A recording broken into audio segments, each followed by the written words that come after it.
Itu intinya. Nah sekarang kalau kita balikkan, kebijakan siapa yang membuat sehingga rakyat dirugikan 250 triliun dalam bentuk tidak mendapatkan haknya? Ya tentu kebijakan Presiden Jokowi kan itu sama aja logika hukumnya itu. Jadi kita mau fair mengatakan bahwa semua hal yang menimbulkan kecurigaan kesalahan kebijakan akhirnya mesti diintip dengan hukum pidana.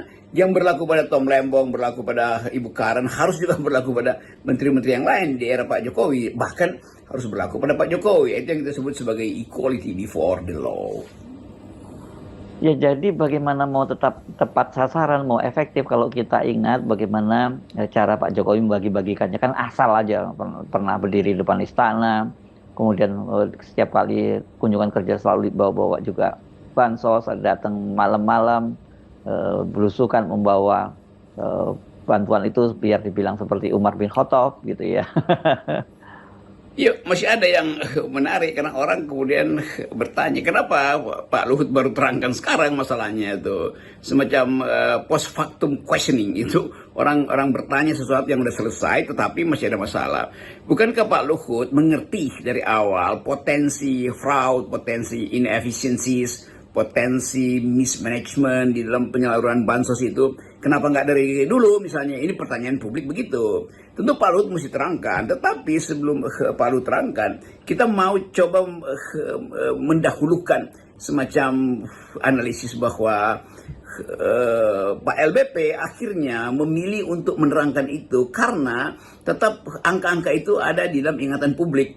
Jadi kelihatannya justru Pak LBP yang jadi semacam messenger of good news itu, yang membawa pesan bagus bahwa ada kecurangan atau ada mismanagement minimal, ada akuntansi yang harus diperiksa lagi, yaitu penyaluran yang tidak tepat, sehingga sebanyak 250 triliun itu tidak efektif. Jadi sekali lagi di situ bukan soal kerugian negara, tetapi negara tidak melaksanakan jaminan untuk membackup mereka yang tercecer selama proses percepatan pembangunan. Jadi selama 10 tahun itu orang bertanya, kalau begitu yang disebut sebagai kewenangan negara untuk merawat, memberi social safety net pada rakyat miskin dengan bansos itu, artinya cuma pencitraan aja kan.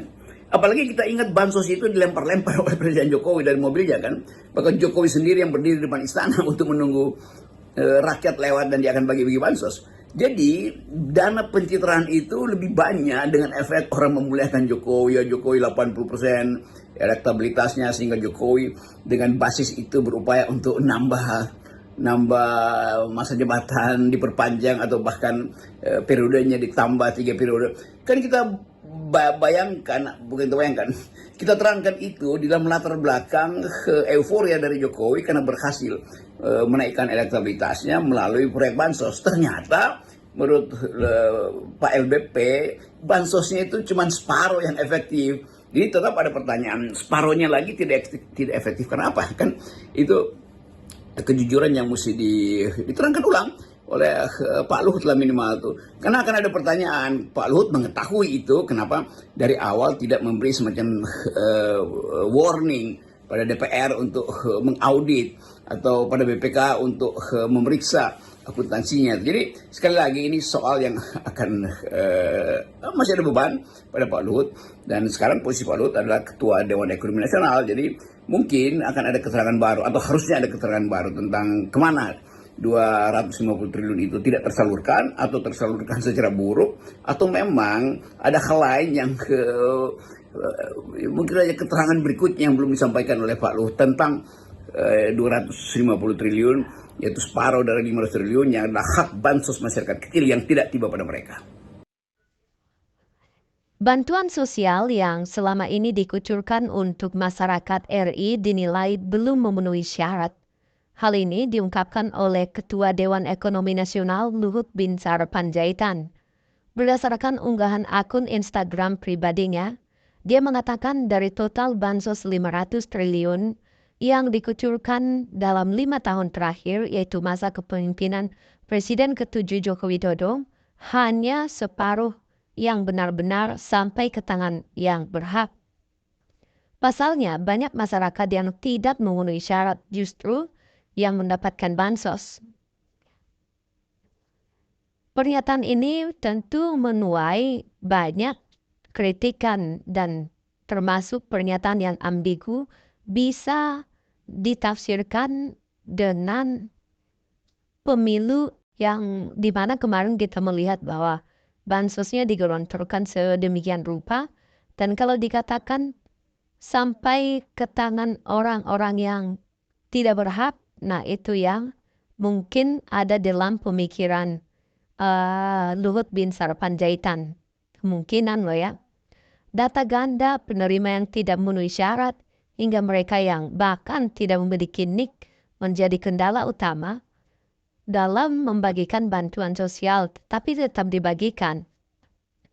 Ia juga mengatakan pemerintah telah melakukan transformasi besar melalui digitalisasi bansos.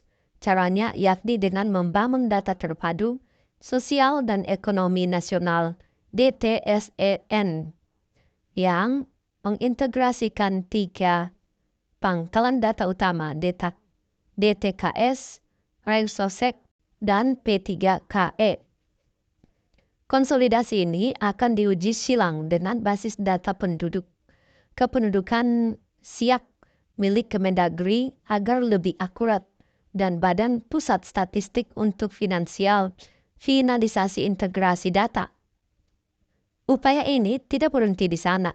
Kami juga akan melakukan sinkronisasi data penerima manfaat dengan program perlindungan sosial lainnya, bantuan sembako, subsidi listrik, dan LPG, agar kualitas data semakin baik.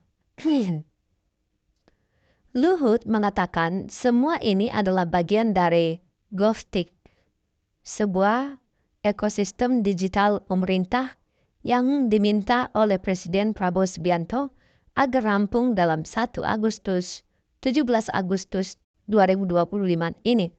Kami bekerja keras agar sistem ini menjadi solusi jangka panjang, memastikan bansos benar-benar membantu mereka yang membutuhkan tanpa kebocoran dan tanpa penyimpangan. Luhut ungkap dana bansos 500 triliun rupiah yang tidak tepat sasaran. Yang tepat sasaran hanyalah separuh. Ketua Dewan Ekonomi Nasional DEN Luhut bin Sarpanjaitan mengungkapkan hanya separuh dari total anggaran bantuan sosial sebesar 500 triliun yang tepat sasaran.